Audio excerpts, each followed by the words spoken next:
Les pido, hermanos, que vayan conmigo a Marcos, capítulo 16. Evangelio de Marcos, capítulo 16. Vamos a leer los versículos 1 al 8. Pasado el día de reposo, María Magdalena, María la madre de Jacobo y Salomé compraron especias aromáticas para ir a ungirle. Y muy de mañana, el primer día de la semana, llegaron al sepulcro cuando el sol ya había salido. Y se decían unas a otras, ¿quién nos removerá la piedra de la entrada del sepulcro? Cuando levantaron los ojos, vieron que la piedra, aunque era sumamente grande, había sido removida. Y entrando en el sepulcro vieron a un joven sentado al lado derecho, vestido con ropaje blanco, y ellas se asustaron. Pero él les dijo, no os asustéis, buscáis a Jesús Nazareno el crucificado, ha resucitado, no está aquí, mirad el lugar donde le pusieron. Pero id, decid a sus discípulos y a Pedro, él va delante de vosotros a Galilea, allí le veréis tal como os dijo. Y saliendo ellas, huyeron del sepulcro porque un gran temblor y espanto se había apoderado de ellas, y no dijeron nada a nadie porque tenían miedo. Hace muchos años, alguien me preguntó cómo podía estar seguro de que el cristianismo era la religión verdadera. Porque los maometanos y los seguidores de muchas otras religiones piensan exactamente lo mismo acerca de su religión. De hecho, si habríamos nacido en otro lugar que no fuera República Dominicana, en algún país donde hubiera otra religión dominante, ¿acaso no sería posible que nosotros estuviéramos tan seguros de que esa era la religión verdadera? Simplemente porque habíamos nacido en ese lugar. Yo le dije a esta persona, esa es una muy buena pregunta.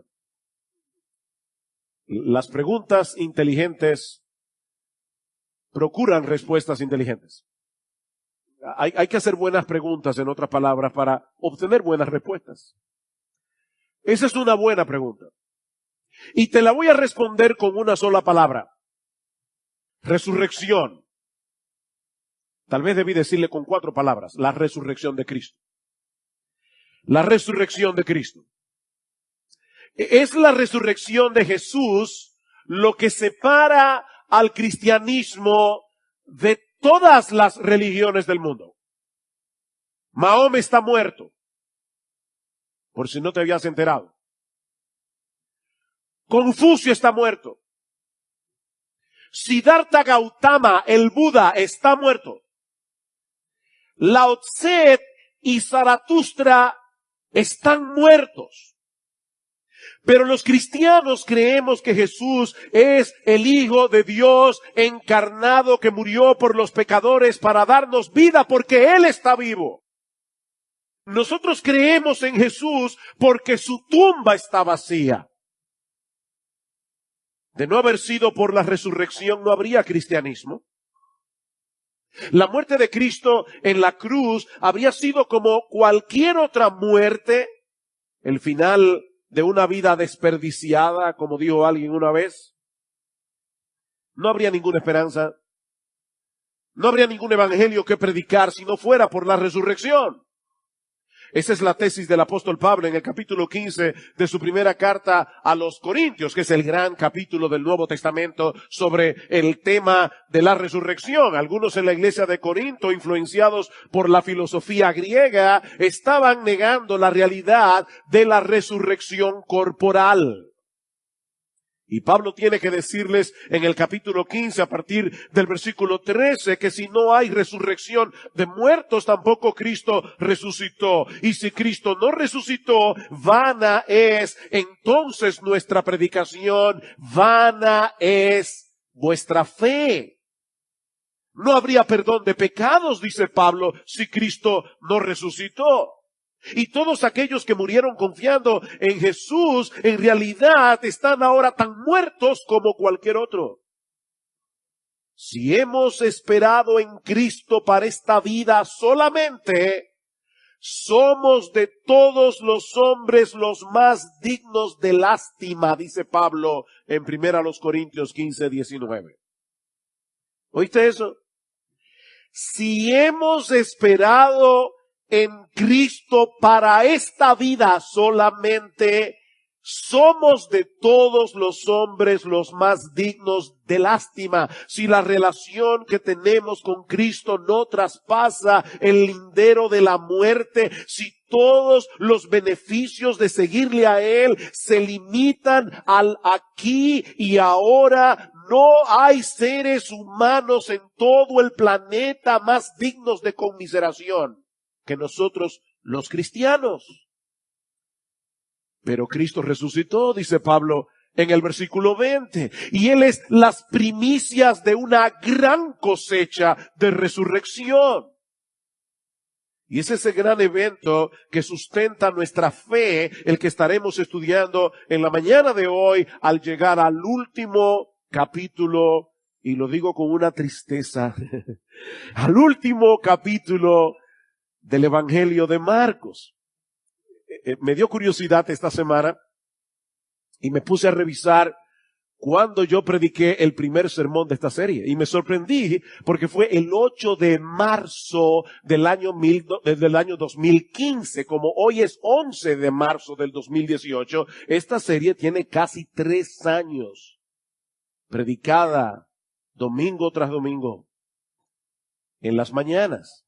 En el día de hoy vamos a estar considerando únicamente los versículos 1 al 8, y como decíamos hace unas semanas atrás, en nuestra asamblea anual, por ciertas razones, estaremos concluyendo la serie a final de abril, en el culto de la tarde, con 1 o 2 mensajes sobre los versículos 9 al 20. Pero antes de pasar a considerar nuestro pasaje, yo quiero que ustedes noten algo interesante en la narrativa de los evangelios con respecto a la resurrección de Cristo. Así como los 4 evangelistas nos narran la muerte y sepultura del Señor el viernes en la tarde, obviamente todos ellos narran también el evento de la resurrección. Y cada uno de estos relatos contienen detalles particulares que no se encuentran en ningún otro de los evangelios. Eso quiere decir que si nosotros queremos tener un cuadro completo de lo que sucedió ese domingo en la mañana, tenemos necesariamente que leer los 4 evangelios. Sin embargo, al leer en Mateo, Marcos, Lucas, Juan, el relato histórico de la resurrección de Cristo, nos damos cuenta que falta algo. Y para ser honestos, mis hermanos, yo nunca me había dado cuenta de eso. En 40 años leyendo la Biblia. Nunca me había dado cuenta hasta esta semana, o creo que fue hace 2 semanas atrás, que en los relatos de los evangelios hay un elemento que que nosotros esperaríamos que estuviera allí, pero no está allí.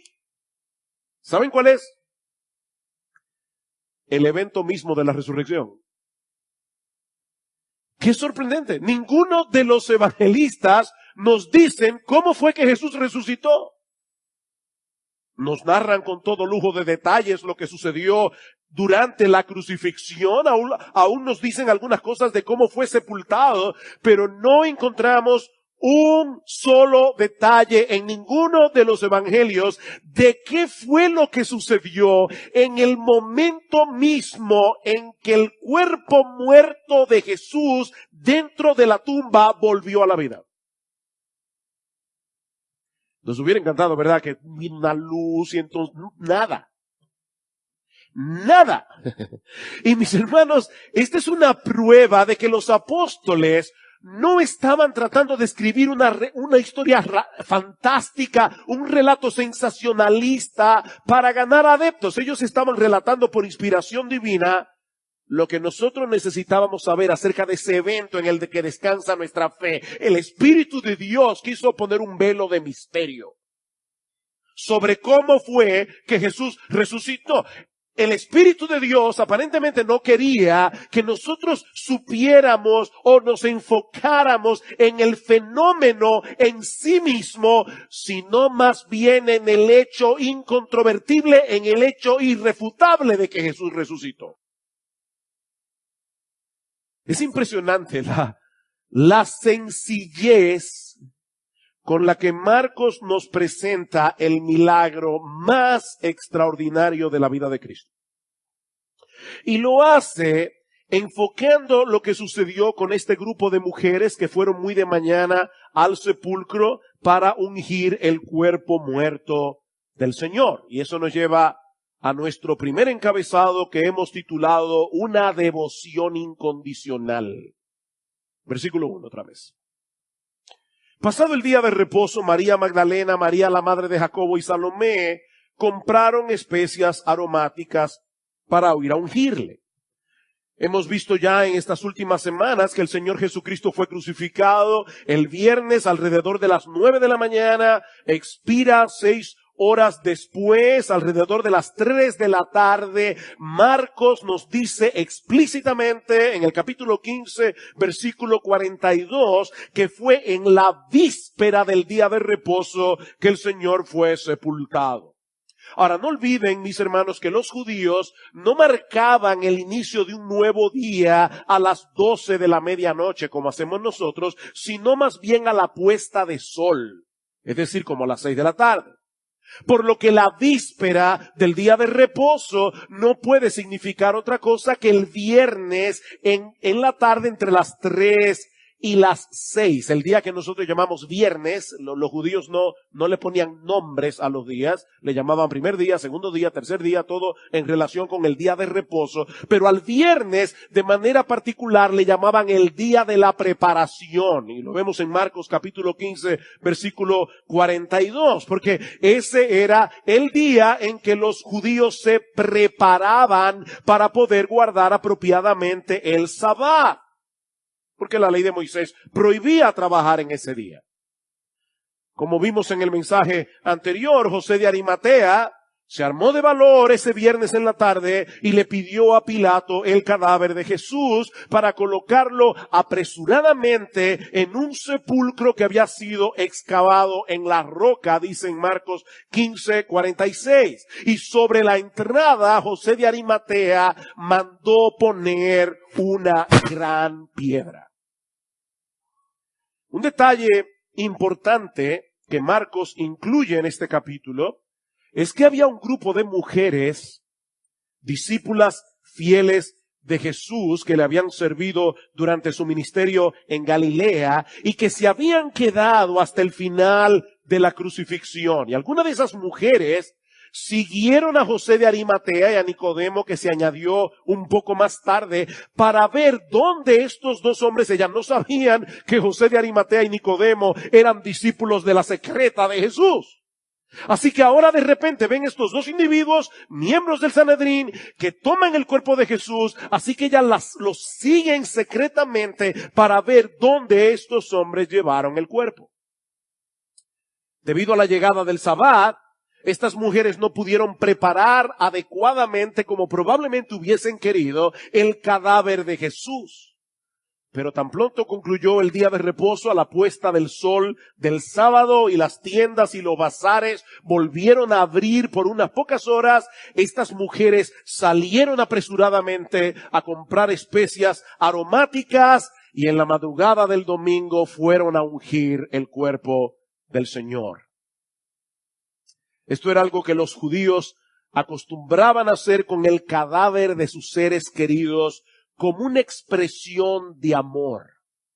Y el único propósito de este ungimiento era dilatar o tapar el mal olor que expelen los cuerpos cuando comienza el proceso de putrefacción.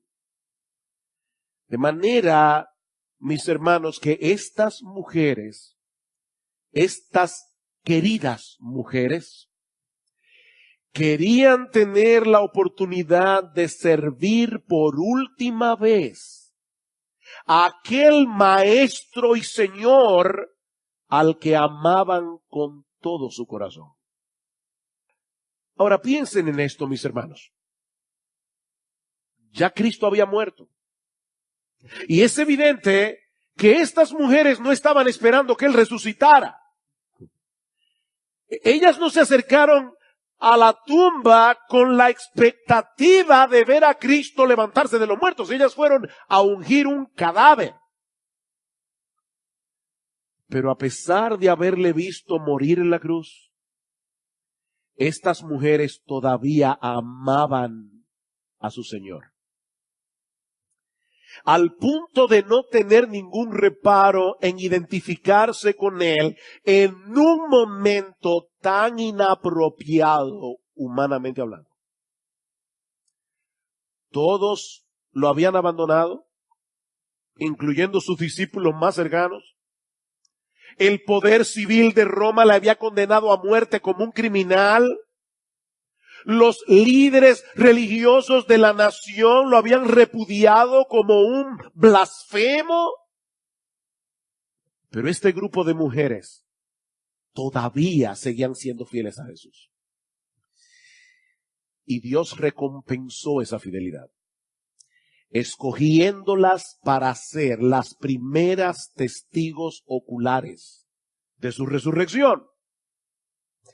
Estas mujeres se levantaron muy temprano en la madrugada del domingo para ir a mostrarle a Cristo su amor y devoción ungiendo su cadáver.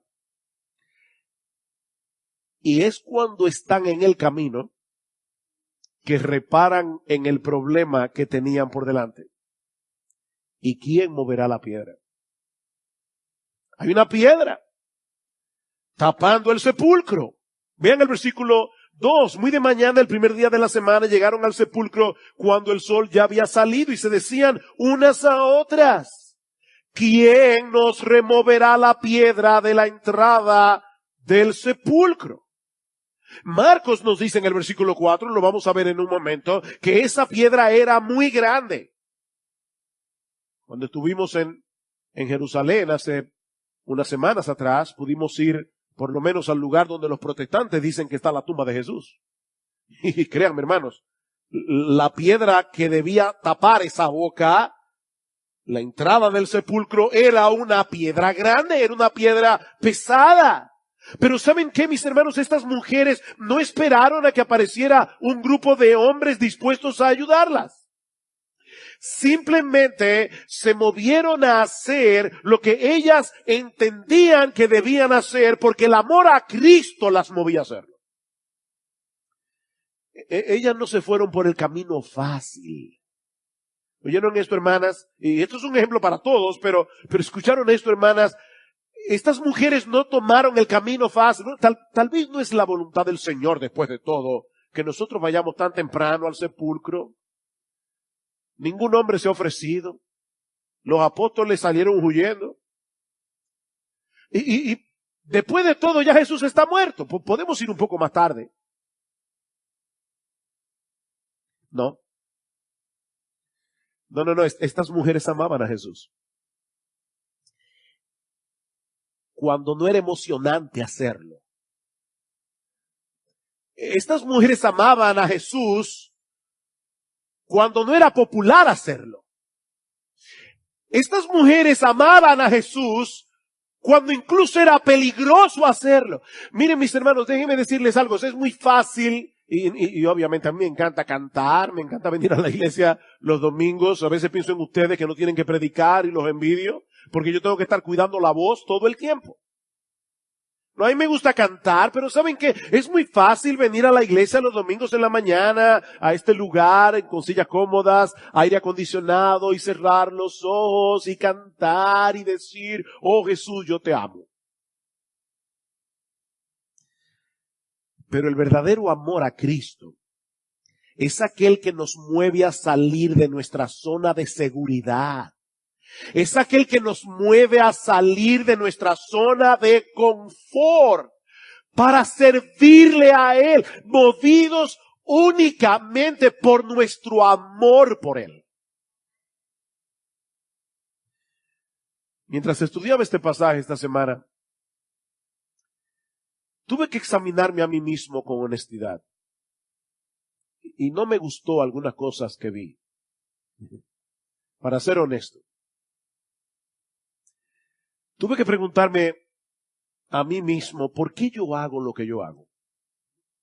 Yo soy pastor, me preparo toda la semana para predicar, me reúno con hermanos, enseño la palabra en otros contextos. La pregunta es, ¿por qué yo hago lo que hago? ¿Es simplemente porque es mi deber hacerlo? Incluso a mí me pagan por hacer lo que me gusta hacer. Yo soy un empleado feliz. A mí me gusta predicar. Pero yo sé en mi fuero interno que uno puede amar la predicación y no necesariamente amar a la gente a la que uno le predica. Como uno puede amar la predicación y no necesariamente amar al Jesús que uno predica. Mis hermanos, estoy tratando de ser bien honesto. Yo tuve que ser honesto esta semana. ¿Es simplemente porque es mi deber hacerlo o yo lo hago movido por un genuino, sincero, aunque imperfecto amor por mi Señor y Salvador? Ahora yo quiero que tú te hagas esa misma pregunta. Yo quiero que tú te examines a ti mismo esta mañana. ¿Por qué tú haces lo que tú haces? ¿Por qué tú te reúnes con tu grupo pequeño cada semana? ¿Por qué lo haces? ¿Qué es lo que te mueve a servir en la escuela bíblica? ¿O qué es lo que te mueve a servir en el ministerio de Entenderán? ¿O en Radio Eternidad? ¿O en el ministerio de traducción? ¿O de proyección? ¿O sonido? ¿O cualquier otra cosa en nuestra iglesia? ¿Qué es lo que te mueve a reunirte con otro creyente para discipularlo? ¿Qué es lo que te mueve a salir de tu casa y visitar a un hermano enfermo en el hospital? ¿Qué te mueve? ¿Qué es lo que te impulsa a hacer lo que tú haces cada día en medio de tu familia? ¿Qué es lo que te impulsa a hacer lo que tú haces en medio de tu trabajo? ¿Qué es lo que te impulsa a hacer lo que tú haces cuando usas los medios de la gracia o cuando estás luchando contra las tentaciones que diariamente combaten contra el alma? ¿Cuáles son los argumentos que tú traes a tu mente y a tu corazón para no pecar? ¿Es la vergüenza pública? ¿Es que te vas a sentir mal después de hacerlo? ¿O es porque tú amas a Jesús?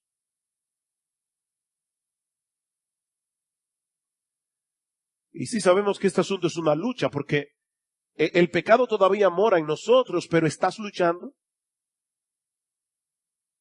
¿Estás luchando en oración, en dependencia del Espíritu de Dios para que el amor a Cristo predomine en tu corazón como el motor predominante que mueve tu existencia en cada cosa que tú haces?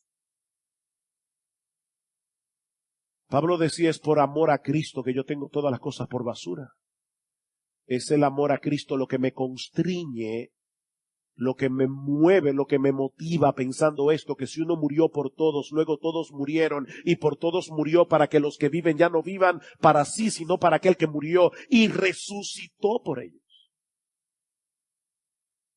Es el amor a Cristo. Increíble, estas mujeres hicieron lo que hicieron pensando que Jesús estaba muerto. ¿Vieron eso? Ellas se levantaron de madrugada en un tiempo difícil a ungir el cadáver de Jesús. Mis hermanos, ¿qué de nosotros que sabemos con toda certeza que Él resucitó? Oh, mis hermanos, debemos pedir a Dios en oración, de verdad, que nos conceda crecer cada día más en un amor sincero, ferviente, apasionado, activo por nuestro Señor y Salvador. Un amor que nos impulse a salir de nuestra zona de confort, a salir de nuestra zona de seguridad para gastar nuestras vidas para Él. Debemos pedir eso en oración. De paso, me decía Gloria esta semana que había leído en cierto lugar que nosotros debemos cuidar el cuerpo de Cristo, que es la iglesia, como estas mujeres salieron a cuidar el cuerpo de Jesús. Nosotros podemos hacer lo que estas mujeres hicieron. Ellas lo hicieron pensando que iban a ungir un cadáver. Nosotros lo hacemos por un cuerpo que está vivo. El cuerpo vivo de Jesús, porque estamos vitalmente unidos a un Salvador victorioso que está sentado en gloria a la diestra de Dios. Sí, yo sé que la iglesia a veces parece un cadáver maloliente, pero está viva.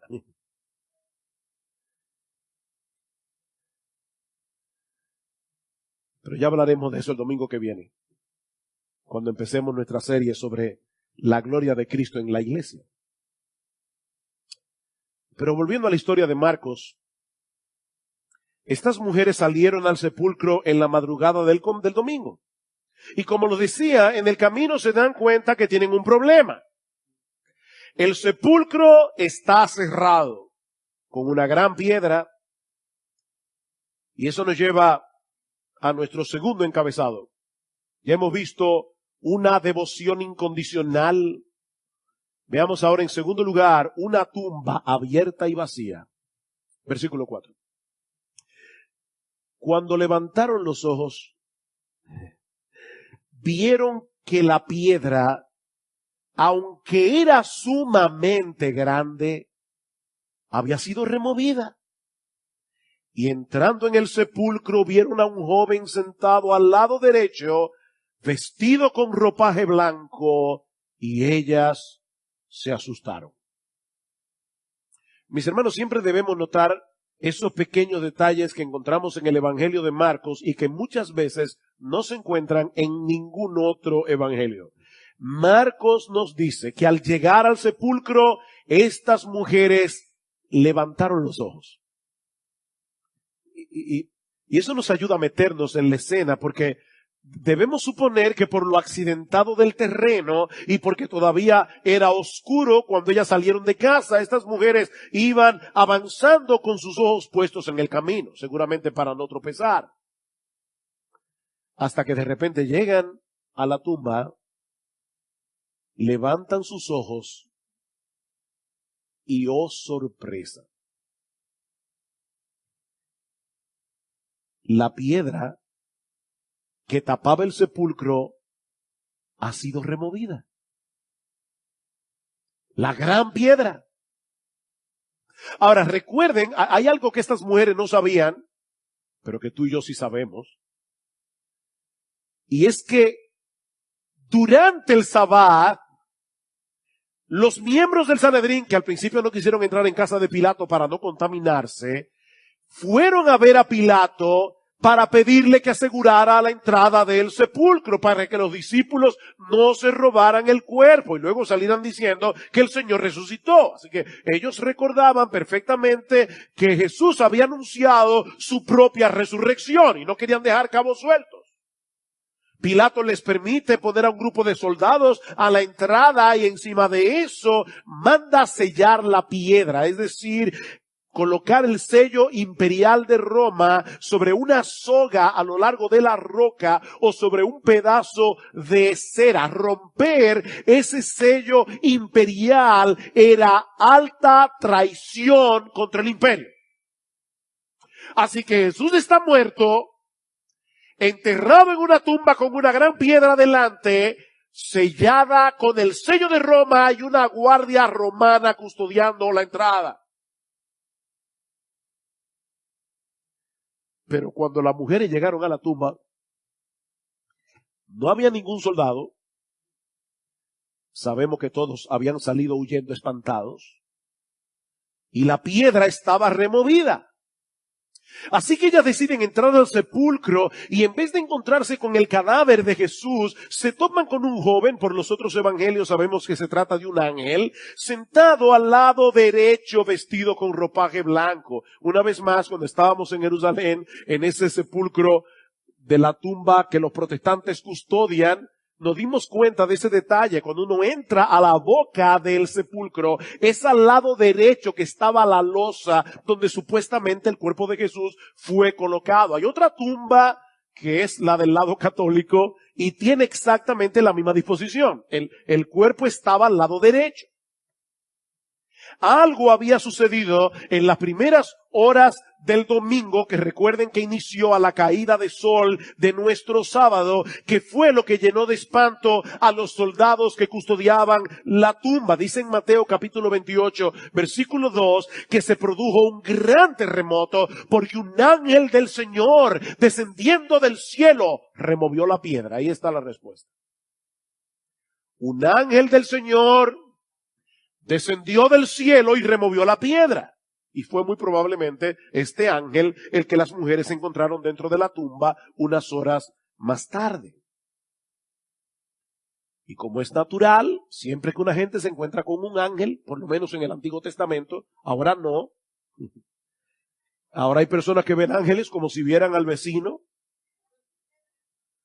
Cuando la gente en el Antiguo Testamento se encontraban con un ángel, se espantaban. Dice que ellas se asustaron, se alarmaron. Esta es la misma palabra que aparece en el relato de Marcos cuando dice que Jesús estaba en agonía en el huerto de Getsemaní.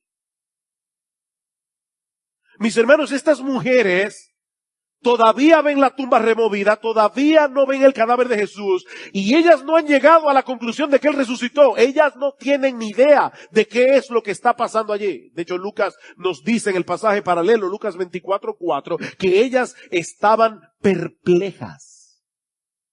Ellas fueron al sepulcro a ungir un cadáver, no esperar un cuerpo, no esperar ver a Jesús resucitado. De hecho, también sabemos por el Evangelio de Juan que María Magdalena llegó a pensar por un momento que alguien había trasladado el cuerpo de Jesús a otro lugar. Se han llevado a mi Señor y no sé dónde lo han puesto, dijo ella. Estas mujeres necesitaban que alguien le hiciera una exégesis a la tumba vacía. Que le dieran una explicación. Y eso es precisamente lo que el ángel va a hacer en el próximo versículo. Pero antes, permítanme hacerles una pregunta que de primera impresión puede parecer muy obvia. Mis hermanos, ¿por qué fue necesario que esa piedra fuera removida? ¿Han pensado en eso? Dios envió un ángel del cielo para que removiera la piedra del sepulcro. Y la pregunta es, ¿por qué? Oh, pastor, ¿y qué pregunta es esa? Para que saliera Jesús. ¿De verdad? O sea, ¿tú crees? ¿De verdad tú crees que Jesús necesitaba que alguien removiera esa piedra para salir del sepulcro?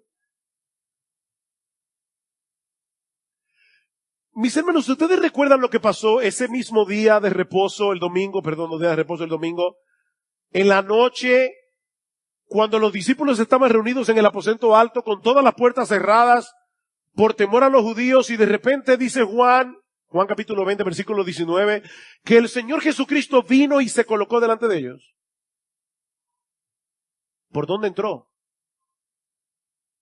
No sabemos porque Juan no lo dice, pero existe la posibilidad. Oigan lo que estoy diciendo, yo no estoy siendo dogmático con esto, pero existe la posibilidad de que el cuerpo resucitado de Jesús poseyera propiedades nuevas que le permitieran traspasar puertas cerradas.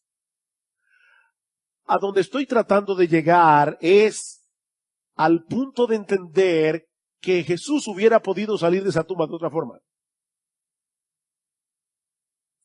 Pero como bien señala Steve Lawson, esa piedra no fue removida para que Jesús pudiera salir, sino para que el mundo pudiera entrar.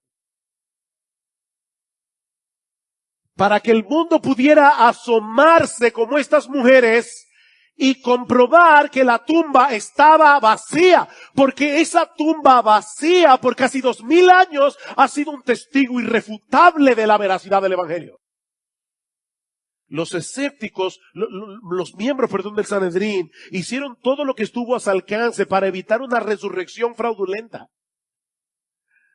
Porque ellos sí entendieron lo que los apóstoles no entendieron, lamentablemente. Ellos sí entendieron las implicaciones de las palabras de Jesús desde el principio de su ministerio. Destruid este templo que en 3 días lo levantaré. Nadie me toma mi vida, yo la pongo de mi propia voluntad, porque yo tengo autoridad para ponerla y tengo autoridad para volverla a tomar. Los fariseos entendieron eso.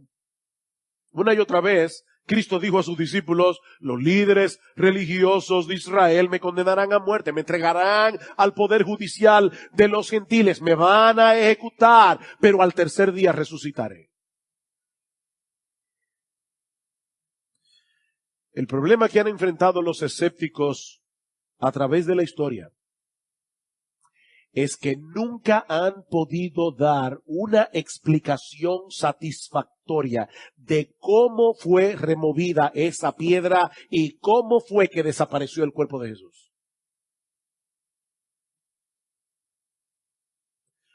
Sabemos con toda certeza que en el primer siglo hubo un grupo de hombres que salieron predicando por todas partes que Jesús había resucitado de los muertos. Y el cristianismo tuvo el impacto que tuvo en todo el imperio romano y ha tenido un avance imparable hasta el día de hoy. ¿Saben por qué? Porque nadie ha podido mostrar su cadáver para desmentirlos.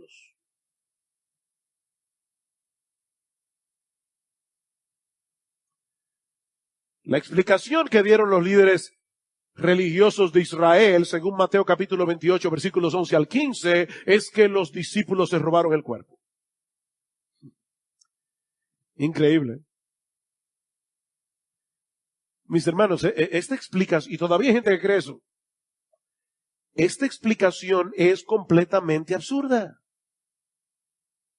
No olviden que estos hombres abandonaron al Señor desde el momento del arresto. Ninguno de ellos había entendido este asunto de la resurrección. Para los apóstoles, todo había terminado cuando vieron a Cristo clavado en la cruz. ¿Y ustedes creen que 3 días después iban a llegar Pedro, Juan, y se iban a enfrentar con una guardia romana? ¿Y se iban a atrever a romper el sello de Roma y luego salir por todas partes a proclamar que Jesús resucitó? Eso no tiene sentido. Aparte de que todos ellos, con la posible excepción del apóstol Juan, murieron martirizados por su fe. Nadie miente para ser ejecutado. Todo el mundo miente para evitar la ejecución. Por otra parte, ¿de verdad es lógico pensar que el Nuevo Testamento fue escrito por un grupo de personas desquiciadas que se inventaron la mentira de la resurrección y después estuvieron dispuestos a dar su vida por la mentira que se habían inventado? De verdad, lee el Nuevo Testamento. Lee el Nuevo Testamento. Y pregúntate si ese libro pudo haber sido escrito por un grupo de personas desquiciadas. ¿O qué explicación podemos dar a la transformación de Saulo de Tarso? No olviden que este hombre se había dedicado en cuerpo y alma a perseguir a los cristianos y sin embargo fue el apóstol Pablo el gran instrumento que Dios usó, no solamente para llevar el evangelio en toda Asia y en toda Europa, sino también para escribir la mayoría de las cartas del Nuevo Testamento. ¿Cómo podemos explicar esa transformación tan radical que sufrió Saulo de Tarso? ¿Qué fue lo que sucedió en la vida de este hombre? Si le preguntas a Pablo, te va a decir, yo me encontré con el Cristo resucitado camino a Damasco. Y eso cambió mi vida. De perseguidor a evangelista. Yo vi a Jesús resucitado. ¿O cómo podemos explicar lo que el mismo Pablo nos dice en 1 Corintios capítulo 15, versículo 6, que Jesús se le apareció a más de 500 hermanos a la vez, después de haber resucitado? Y Pablo dice, muchos de los cuales viven aún, por si quieren ir a preguntarle. ¿Tuvieron todos una alucinación colectiva?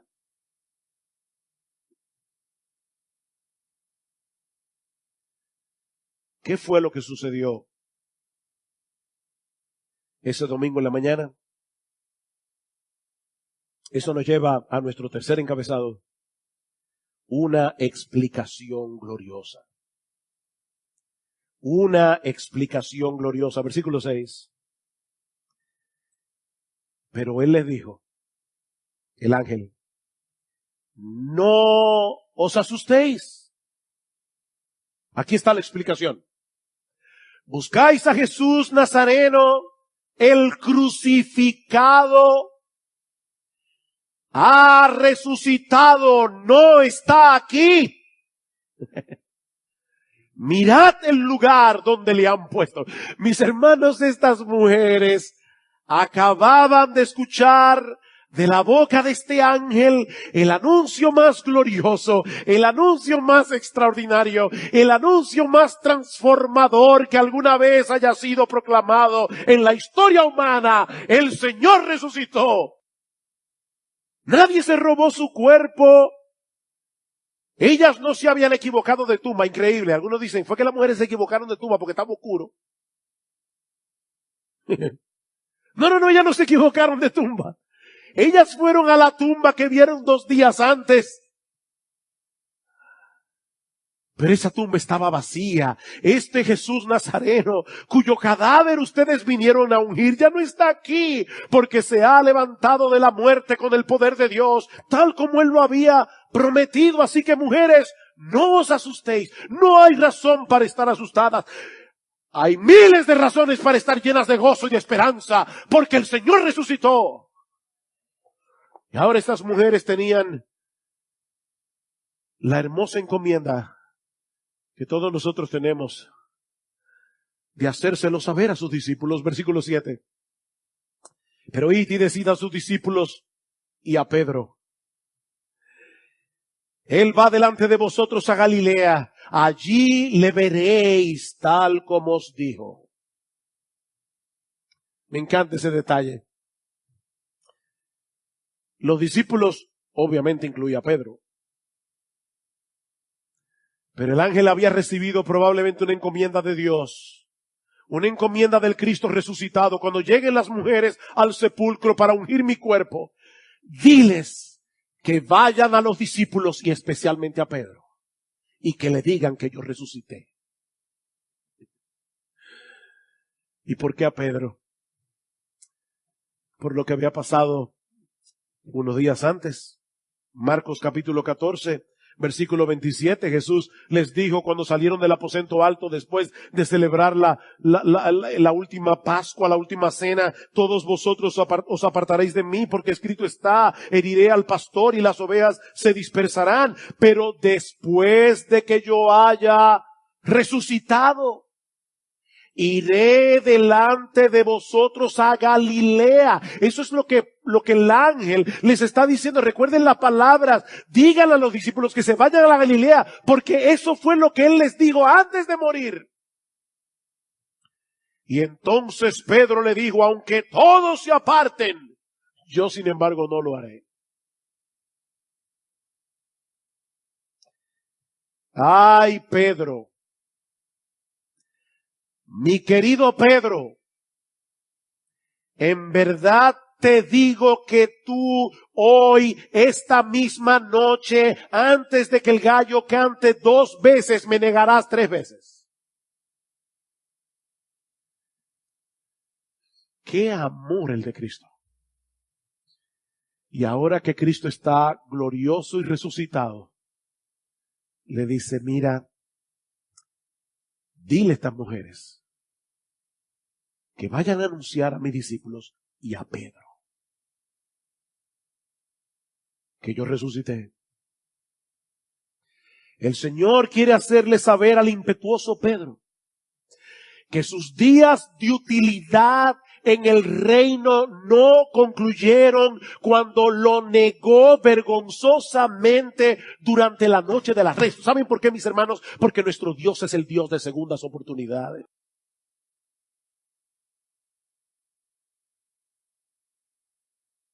Ve y dile a Pedro. Ve y dile a Pedro y a todos los discípulos que deben ir a Galilea, como yo les dije antes de morir. Porque allí me encontraré con ellos, en el mismo lugar donde Cristo los llamó. ¿Recuerdan? Al lado del mar de Galilea, en el mismo lugar donde Cristo los llamó y donde ahora los comisionaría a llevar la noticia de su muerte y su resurrección hasta lo último de la tierra, en Galilea.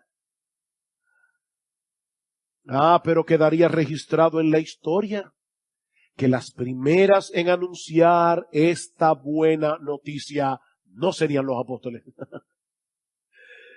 Sería este grupo de mujeres piadosas que habían estado dispuestas a servir a su Señor cuando no era popular hacerlo, movidas por un amor absolutamente incondicional.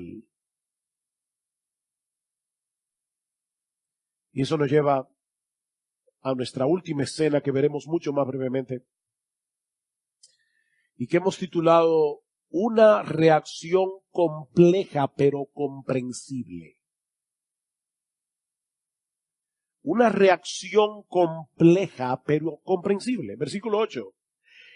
Y saliendo ellas huyeron del sepulcro, porque un gran temblor y espanto se había apoderado de ellas, y no dijeron nada a nadie, porque tenían miedo. En el pasaje paralelo, en el Evangelio de Mateo 28:8, dice que alejándose a toda prisa del sepulcro, con temor y gran gozo, corrieron a dar la noticia a sus discípulos. Espanto, temblor, gozo, miedo, esperanza, asombro. Todo estaba sucediendo al mismo tiempo en el aparato emocional de estas mujeres. ¿Nunca te ha pasado eso? Emociones mezcladas. Esto era demasiado grande. Esto era demasiado glorioso como para ser asimilado todo de una sola vez.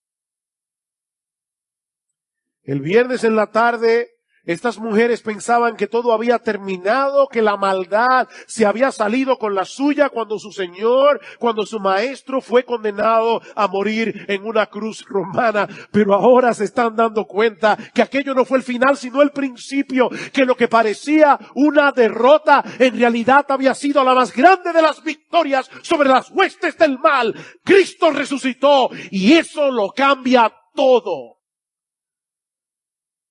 Estas mujeres salieron huyendo del sepulcro, pero con un mensaje extraordinario que comunicar a los discípulos. El mismo que tú y yo tenemos que comunicar. Cuando Marcos nos dice que ellas no dijeron nada a nadie, y recuerden que eran mujeres.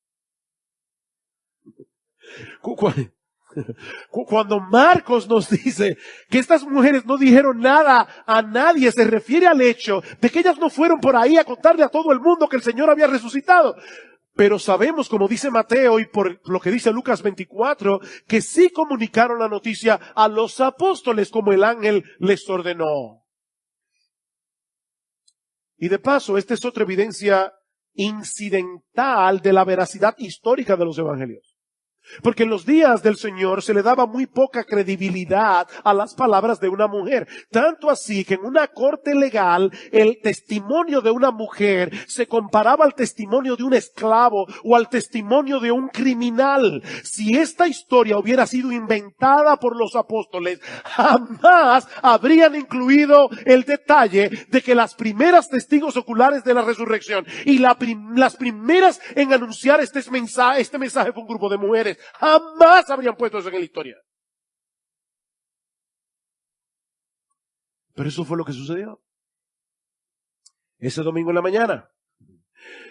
Mis hermanas, escúcheme, Dios quiso que los apóstoles que iban a colocar el fundamento doctrinal de la iglesia se enteraran de la resurrección por este grupo de mujeres piadosas.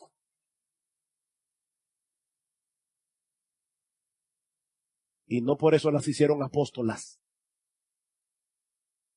Queridos hermanos, la resurrección de nuestro Señor Jesucristo no es una leyenda mítica. Es el más grande acontecimiento que alguna vez haya ocurrido en la historia de la humanidad, en el cual debemos poner nuestra fe si queremos ser salvos. Nuestro Señor fue entregado por nuestras transgresiones, dice Pablo en Romanos capítulo 4, versículo 25, pero fue resucitado para nuestra justificación. Es por la resurrección de Cristo que nosotros sabemos con toda certeza que el Padre en los cielos aceptó su sacrificio sustitutivo en la cruz del Calvario para que ninguno de nosotros, sus hijos, tuviéramos cuentas pendientes con el tribunal de Dios. Podemos morirnos tranquilos, porque nuestra deuda fue saldada, completamente saldada, y lo sabemos porque Jesús resucitó. Podemos vivir con esperanza, porque es por la resurrección de Jesús que nosotros sabemos con toda certeza que algún día este cuerpo en estado de humillación, como dice Pablo en Filipenses 3:21, será transformado en conformidad al cuerpo de la gloria suya. Y así estaremos siempre con nuestro Señor, adorando y contemplando su gloria. ¿Recuerdan el texto de 1 Corintios 15 que citamos al principio en la introducción? Donde Pablo decía que si hemos esperado en Cristo para esta vida solamente, somos de todos los hombres los más dignos de lástima. Entonces, mi amado hermano, si tú eres creyente, regocíjate, porque Jesús resucitó. Tú no eres digno de conmiseración.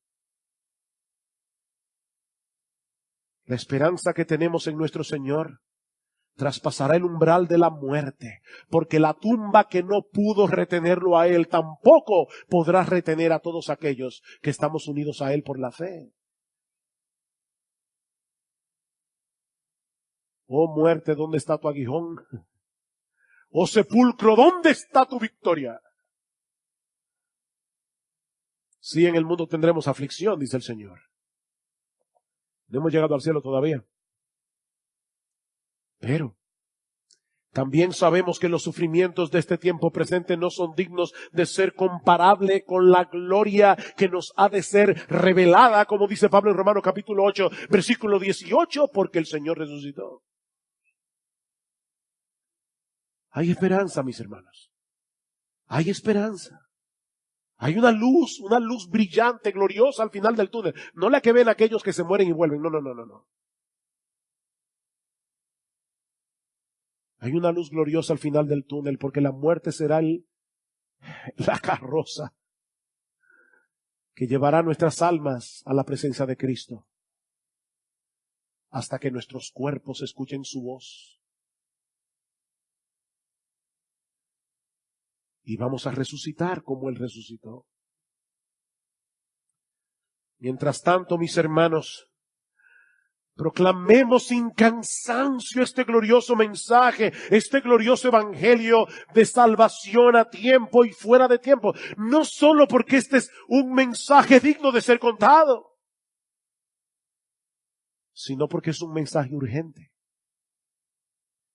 Este es un mensaje urgente, en ningún otro hay salvación. Óyeme, mi hermano, en ningún otro hay salvación. No lo olvides, Mahoma está muerto, Confucio está muerto, Buda está muerto, Lao Tse está muerto.